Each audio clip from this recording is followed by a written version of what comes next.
Hello student, welcome back. I am Govinda sir. आज हम लोग डिस्कस करने वाले हैं एक्सरसाइज 4.3 के सॉल्यूशन के बारे में। हमने क्वेश्चन नंबर फर्स्ट से लेके क्या 9 तक हल किया था। आज क्वेश्चन नंबर 10 हल करने वाले हैं। तो चलिए देखा जाए क्वेश्चन नंबर 10 क्या बोल रहा है ना। बोला मैसूर और बेंगलुरु के बीच के 132 किलोमीटर यात्रा करने में एक एक्सप्रेस रेलगाड़ी सवारी गाड़ी से, जो भी सवारी गाड़ी है ना, उससे 1 घंटा कम समय लेती है। मध्य स्टेशनों पर ठहरने का समय ध्यान में न लिया जाए। यदि एक्सप्रेस रेलगाड़ी की औसत चाल सवारी गाड़ी की औसत चाल से 11 किलोमीटर पर घंटा अधिक हो तो दोनों रेलगाड़ियों की औसत चाल ज्ञात करें। यहाँ देखिए क्या बोल रहा है। तो यहाँ बोला कि यहाँ पर बोला है क्या, मैसूर और बेंगलुरु के बीच है ना। मैसूर और बेंगलुरु के बीच कितना दूरी है जी, 132 किलोमीटर का।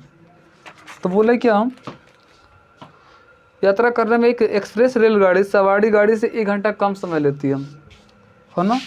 यदि एक्सप्रेस रेलगाड़ी की औसत चाल सवारी गाड़ी की औसत चाल से क्या 11 किलोमीटर पर घंटा अधिक है।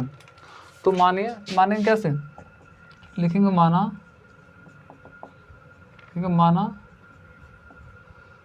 माना सवारी रेलगाड़ी की औसत चाल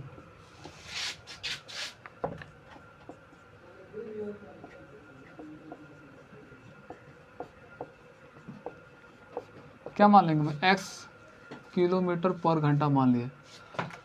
तो इसलिए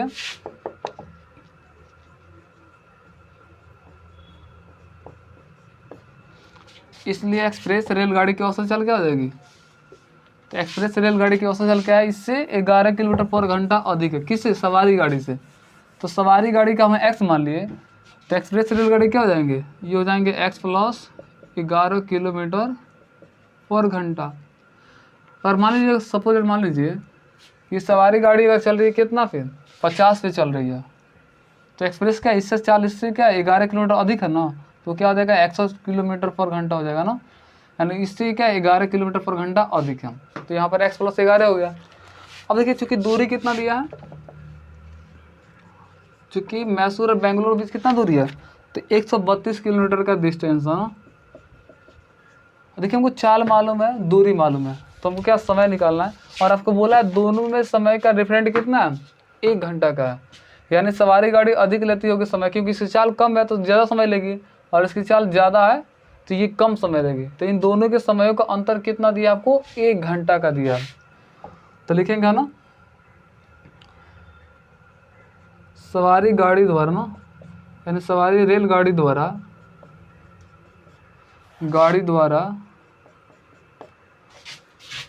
तय करने में लगा समय, तय करने में लगा समय, यानी सवारी रेलगाड़ी द्वारा यानी 132 किलोमीटर यात्रा तय करने में ना, 132 किलोमीटर की दूरी तय करने में लगा समय ना। यहाँ पे ऐसा लिखेंगे, सवारी रेलगाड़ी द्वारा 132 किलोमीटर की दूरी तय करने में लगा समय, यानी सवारी रेलगाड़ी द्वारा 132 किलोमीटर की दूरी तय करने में लगा समय। तो चूंकि जानते हैं समय बराबर फॉर्मूला क्या होता है, तो दूरी बटा चाल। तो सवारी गाड़ी का देखिए दूरी कितना 132 ही है, और समय कितना देखिए, और चाल कितना हो जाएगा, x हो जाएगा। यानी सवारी रेलगाड़ी द्वारा 132 किलोमीटर की यात्रा दूरी तय करने में कितना समय लगेगा, यानी 132 बटा x घंटे लगेंगे। एवं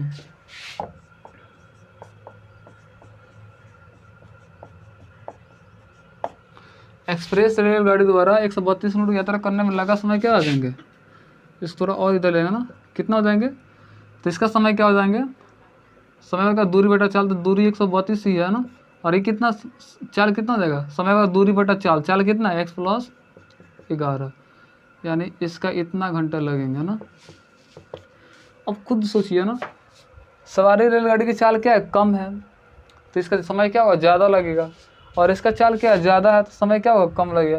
यानी इसके समय में से इसके समय के घटाने पर कितना का अंतर आता है, 1 घंटा का आता है। तो यहाँ लिखेंगे, तो प्रश्न से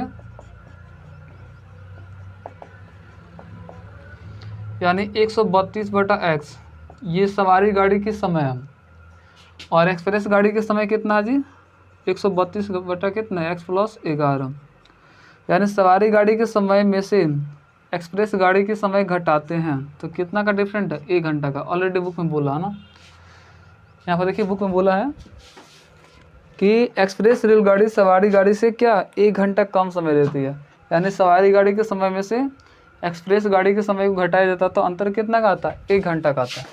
अब इसको क्या करेंगे लोग सिंप्लीफाई करेंगे, देखिए यहाँ भी 132 और यहाँ भी 132, तो 132 को क्या करेंगे हम लोग कॉमन निकालेंगे, तो यहाँ क्या बचेगा 1/x बचेगा, यहाँ पर फिर माइनस 132 को बाहर निकालें तो 1/x + 11 बचेगा, इधर 1 है तो 1। अब इसको क्या करेंगे, देखिए 132 गुणा में है तो बटा में जाएगा ना, तो इधर क्या बचेंगे x और क्या माइनस 1/x + 11 ना, 1/x माइनस 1/x + 11 बचेंगे। तो यहाँ पर क्या करेंगे 132 गुणा में है तो इसको बटा में भेज दीजिए, 1/132 हो जाएगा। x और x + 11 का एलसीएम क्या देंगे, इन दोनों का प्रोडक्ट। अब इससे भाग देंगे x कैंसिल, बचे के x + 11, तो x + 11 कम ये x + 11 हो जाएंगे, फिर माइनस इससे भाग देंगे ये कैंसिल, बचे क्या x से कम ये x हो जाएंगे, अगर 1/132 है तो 1/132, ये माइनस का ये प्लस का कैंसिल। अब क्या करेंगे इसको थोड़ा सिंप्लीफाई करेंगे, तो चलिए हम जानते हैं इसकी गुणा इसके साथ और इसका गुणा इसके साथ करते हैं, तो हम जानते हैं एक में इसे गुणा करें तो यही बचेगा ना, इससे सिंपल इसे गुणा करके यहाँ पर लिख दीजिए।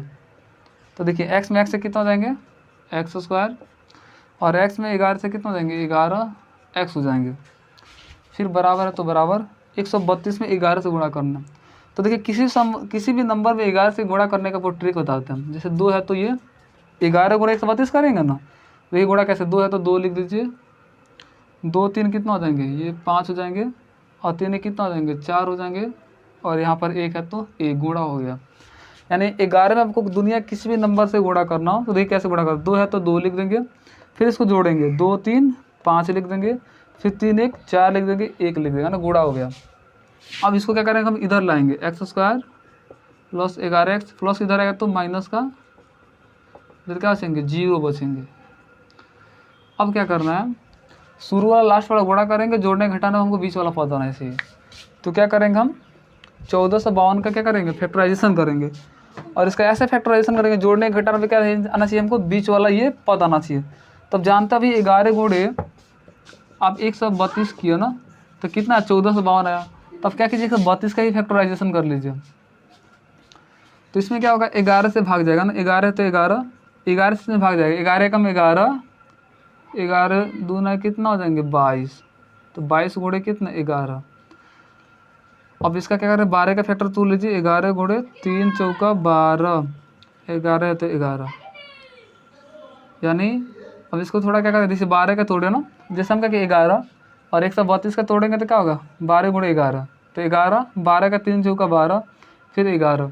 अब इसको ऐसे बैठाएंगे जोड़ने घटाने में क्या ना चाहिए बीच वाला पद आना चाहिए, तो देखिए 11 4 44, 11 3 33, 44 से 33 घटेगा तो 11x हो जाएगा ना, तो यानी यहाँ पर कुछ सेपरेट हो गया, x² क्या लिखेंगे प्लस का 44x और माइनस का ये 33x, 44 में 33 जाएगा तो प्लस का 11x है ना, माइनस का 1452 है तो 1452 बराबर 0। इन दोनों में कॉमन क्या है तो x है, तो अंदर क्या बचेगा एगो x को बाहर निकाले तो अंदर क्या बचेंगे 44, और इन दोनों में कॉमन क्या है तो माइनस का 33 कॉमन है, तो अंदर क्या बचेंगे x, और माइनस निकाले तो अंदर क्या बचेंगे प्लस, और 33 गुणे देखिए 11 या 33, 33 गुणे क्या होंगे 44, कितना हो जाएंगे 1452, तो यहाँ पर क्या रहेंगे 44 बराबर 0 है तो 0।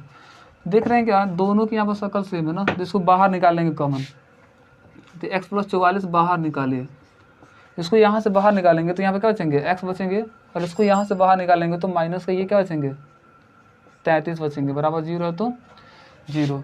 अब देखिए देख रहे हैं क्या इन दोनों का प्रोडक्ट क्या 0 के बराबर है, या तो ये 0 होंगे या तो ये 0 होंगे, तो लिखेंगे यदि x + 44 बराबर क्या 0, इसलिए x पर क्या होंगे प्लस 44 इधर आएंगे तो माइनस का 44। अब खुद सोचिए किसी गाड़ी की चाल क्या नेगेटिव हो सकती है, नहीं, तो ये क्या होंगे ये असंभव होंगे ना, इम्पॉसिबल होंगे। और एक क्या बचा x माइनस 33 है ना, तो लिखेंगे यदि x माइनस 33 बराबर कितना देंगे 0, इसलिए x बराबर क्या देंगे माइनस का 33 उधर जाएंगे तो प्लस का 33, यानी x बराबर क्या आ गया 33 आ गया। यानी ये क्या है पॉजिटिव, यानी तो ये क्या होंगे ये संभव होंगे, है ना। तो ये x किसकी चाल माने थे, तो हम माने थे x सवारी गाड़ी की औसत चाल माने थे ना, x बराबर कितना आ गया 33, तो एक्सप्रेस का क्या इससे 11 अधिक है ना, तो क्या लिखेंगे इसे इरेज करो ना, अब तो इसकी तो जरूरत है नहीं, तो लिखेंगे अतः सवारी रेलगाड़ी की औसत चाल x माने थे और x की वैल्यू कितना आ गया 33, तो यहाँ आंसर लिखेंगे कितना 33 किलोमीटर पर घंटा। और ये एक्सप्रेस का क्या है इससे ज़्यादा है ना 11, तो इसका क्या हो जाएगा x की वैल्यू कितना आ गया 33 और प्लस 11 है तो 11, 33 11 44 किलोमीटर पर घंटा। तो ये 33 किलोमीटर पर घंटा और ये क्या 44 किलोमीटर पर घंटा, यही दोनों मेरा क्या होंगे परफेक्ट आंसर होंगे ना। तो please pause the video to note it down, है ना। चलिए क्वेश्चन नंबर 11 देखा जाए ना क्या बोल रहा हूँ। क्वेश्चन नंबर 11 देखिए क्या बोल रहा हूँ, बोला दो वर्गों के क्षेत्रफलों का योग, यानी दो वर्ग है ना, वर्ग कितना है जी 2 है। मान लीजिए पहला एक वर्ग मान लेते एक दूसरा वर्ग मान लिया ना, वर्ग क्या होता है वैसा वर्ग किसे बोलते हैं जिसके सभी भुजाएं आपस में बराबर हो। तो बोले क्या दो वर्गों के क्षेत्रफलों का योग कितना है जी 468 है, यानी जब दोनों वर्ग के क्षेत्रफलों का योग करता है ना, जैसे पहला वर्ग थोड़ा बड़ा बना लीजिए ना,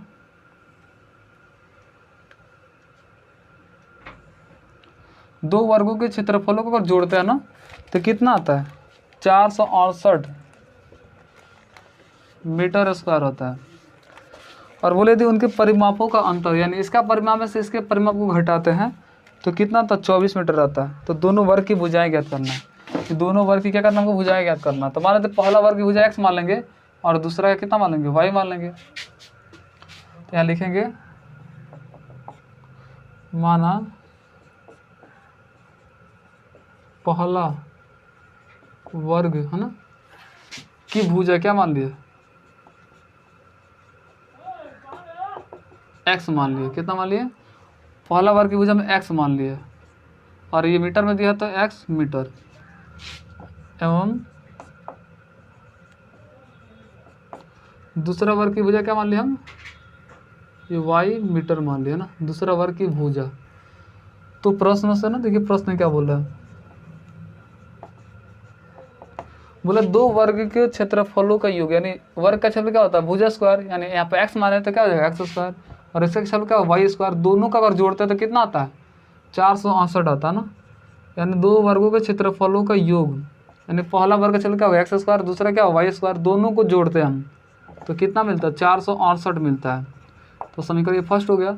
और बोले इनके परिमापों का अंतर, तो वर्ग का परिमाप क्या होता है 4 गुणे भुजा, तो 4 में x से गुणा करेंगे तो 4x और इस 4 में y से गुणा करते कितना 4y, इन दोनों का अंतर कितना है, इसका अंतर कितना बोला था 24 मीटर बोला ना, यानी उनके परिमापों का अंतर कितना 24 मीटर है। यहाँ पर लेते हैं कितना 24, यानी देखिए वर्ग का परिमाप क्या होता है 4 गुणे भुजा, तो भुजा क्या माने x माने तो 4 गुणे x हो जाएगा, इसका y माने तो 4 गुणे y हो जाएगा, दोनों का अंतर कितना 24 और सब में 4 से डिवाइड कीजिए तो 4 एकम 4 फिर 4 एकम 4 4 छक 24, समय कितना हो गया 2 हो गया। क्या करेंगे हम इसको x की वैल्यू या y की वैल्यू से पुट करेंगे ना, तो लिखेंगे देखिए इसको कैसे सेपरेट करेंगे, x को इधर रखिए, ये माइनस का y उधर जाएगा तो प्लस का y, ये प्लस का 6 है तो प्लस का 6, इसको मान लीजिए समीकरण क्या 2, तो लिखें x समान समीकरण 1 में रखने पर x का मान समीकरण किस में 1 में रखने पर, तो चलिए रखा जाए। हम जानते हैं यहाँ पर x दिया है और यहाँ पर x कितने के बराबर है y प्लस, देखिए यहाँ पर x स्क्वायर है तो x स्क्वायर रहेगा, फिर y स्क्वायर है तो y स्क्वायर बराबर कितना दिया 468 दिया। अब देख रहे हैं जहाँ x है वहाँ पर क्या लिखेंगे y प्लस 6 लिखेंगे, तो x जगह क्या लिखेंगे y प्लस ये 6 का होल स्क्वायर रखेंगे, फिर प्लस y स्क्वायर है तो y स्क्वायर 468 है तो 468, अब इसको क्या करेंगे, थोड़ा सिंप्लीफाई कीजिए, इसको a प्लस बी के होल स्क्वायर पर तोड़ेंगे तो a प्लस बी का होल स्क्वायर क्या होता है, ये ए स्क्वायर प्लस क्या होता है बी स्क्वायर प्लस क्या होता है 2ab, तो 2ab तो y इंटू कितना 6 प्लस है तो प्लस वाई स्क्वायर है तो वाई स्क्वायर और प्लस 468 इधर आएगा तो माइनस का 468 हो जाएगा ना, इधर क्या बचेंगे 0। ये वाई स्क्वायर है तो वाई स्क्वायर 6 कैसा ना 6 गुणे 6 यानी कितना हो जाएंगे 36, ये 6 दूना 12 प्लस का 12 वाई और प्लस का वाई स्क्वायर माइनस का 468 बराबर कितना 0। अब देखिए एक वाई स्क्वायर कितना हो जाएंगे, ये एगो और यहाँ पर एगो कितना हो जाएंगे, ये 2 वाई स्क्वायर हो जाएंगे और देखिए यहाँ पर प्लस का 12 वाई तो 12 वाई। अब क्या करेंगे 468 में से 36 घटाएंगे तो 8 में से 6 गया तो 2, 6 में से 3 गया तो 3 और 4 है तो यहाँ पर 4 ही रहेगा ना, माइनस का सिंबल है ना क्योंकि माइनस वाला अधिक है, बराबर 0 है तो 0। सब में 2 से डिवाइड कीजिए तो ये कितना हो जाएंगे 2 एकम 2, 2 छक 12, 2 दूना 4, 16 दूना 32 हो रहा है कितना 0। अब क्या करें शुरू वाला लास्ट वाला गुणा करेंगे, जोड़ने घटाना बीच वाला पद आना चाहिए तो 216 कम कितना 216 और 216 का ऐसे फैक्टराइजेशन करेंगे कि जोड़ने घटाना पर हमारा बीच वाला पद आना चाहिए। तो चलिए इसको थोड़ा सिंप्लीफाई किया जाए, 2 एकम 2, 2 8 16, फिर 2 5 10, 2 चौका 8 ना, फिर 2 से कटेगा 27 दूना 54, ये 3 तरीका 9, 9 3 27। तो इसको थोड़ा ऐसे बैठाएंगे कि जोड़ने घटाने में क्या आना चाहिए 6 आना चाहिए। तो देखिए ये 2 दूना 4, 4 3 कितना 12 और 2 3 6, 6 3 18। अगर 18 में से क्या करते हैं हम 12 घटा लेंगे तो कितना जाएंगे 6 आ जाएंगे और 18 गुणे 12 कितना हो जाएगा 216 भी हो जा रहा है। तो यहाँ पर लिखेंगे कितना वाई स्क्वायर प्लस का 18 वाई और माइनस का कितना जी 12 वाई, क्योंकि प्लस का 18 वाई में से 12 बचेगा तभी बचेगा प्लस और 6 वाई और माइनस का 216 है तो 216 बराबर 0 है तो 0। इन दोनों में कॉमन क्या है तो y कॉमन है तो अंदर क्या बचेंगे 1 y और यहाँ से y निकाल ले तो अंदर 18 बचेंगे और इन दोनों में क्या कॉमन है तो माइनस का 12 कॉमन है तो अंदर क्या बचेंगे प्लस का y बचेंगे और यहाँ से माइनस निकाले तो प्लस बचेंगे और जानते हैं 12 गुणा 18 कितना होता है 216 तो यहाँ पर अंदर 18 बचेंगे बराबर 0 है तो 0। अब इसकी तो कोई ज़रूरत नहीं है ना, इसलिए इसकी इरेज कर देना। देखिए दोनों की शक्ल सेम है यानी मेरा फैक्टराइजेशन क्या बिल्कुल सेम है ना, तो इसको क्या करें बाहर निकालेंगे तो y प्लस 18 को बाहर निकालें, इसको यहाँ से बाहर निकालेंगे ना तो यहाँ क्या बचेंगे y बचेंगे और इसको यहाँ से बाहर निकालेंगे तो यहाँ क्या बचेंगे माइनस का ये 12 बचेंगे बराबर 0 है तो 0। अब चूँकि दोनों का प्रोडक्ट 0 के बराबर है या तो ये 0 होंगे या तो ये 0 होंगे तो लिखेंगे यदि y प्लस 18 बराबर कितना 0, इसलिए y बराबर क्या है प्लस का 18 उधर जाएंगे तो माइनस का 18। अब खुद सोचिए किसी वर्ग का कोई भुजा नेगेटिव हो सकता है नहीं, तो ये क्या होंगे असंभव हो जाएगा ना। एवं लिखेंगे एवं यदि अब क्या लेंगे y माइनस 12 बराबर 0, इसलिए y बराबर क्या देंगे माइनस का 12 इधर आएंगे तो प्लस का 12 और किसी वर्ग की वजह क्या पॉजिटिव होता है तो ये क्या होंगे संभव। अब देखिए y का मान कितने निकल बाहर निकल गया, अगर y का मान यहाँ बाहर रख देते x मान निकल लेगा ना, तो लिखेंगे अब देखिए अब y का मान समीकरण 2 में रखने पर देखिए समय 2 क्या दिया ये रहा तो ये x है तो x, ये x कितना रहा y प्लस 6 के बराबर तो y की वैल्यू कितना निकला 12, तो 12 प्लस 6 यानी 12 6 प्लस कितना 18 हो जाएंगे। तो ये देखिए x की वैल्यू कितना यानी बड़ी जो मतलब वर्ग है उसकी भुजा कितना 18 मीटर आ गया और जो छोटी भुजा उसका कितना 12 मीटर आ गया। तो यही दोनों मेरे क्या होंगे परफेक्ट आंसर होंगे ना। तो please pause the video to note it down.